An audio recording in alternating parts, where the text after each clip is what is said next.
Po. Sino ba gusto mong gayahin? Idol mo sa pag-artista?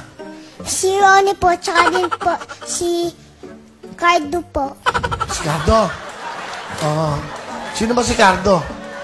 Yung sa TV po, Sino yun? yung pulis po na... Yung pulis po, yung magaling po bumaril. Ah, si Cardo? Madalas ka ba nanonood nun?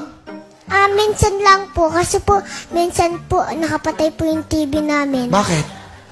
Kasi po, hindi po kami pinapayagan ng mama ko. Okay. So, gusto mo mong artista. Sino pa paborito mo? Si Cardo? Si Cardo po, tsaka din si Ronnie po. Sino Ronnie? Ronnie Alonte po, yung sa Showtime.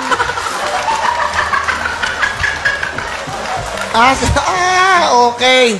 Oo, mabuti naman. Bakit dito ka sumali? Para po mapakita yung talent ko po. So, doon ka nanonood lagi? Gusto mo yun? Minsan. Pero gusto mo si Cardo? Magaling bumaril na pulis? Opo. Si Ronnie Alonte naman? Magaling po siya mag-dance, tsaka din po mag-acting, tsaka din mag-sing po. Baka nanonood sila. Banggitin mo, babatiin mo. Yan, Cardo. Yan. Sige. It was at this moment that he knew he fucked up.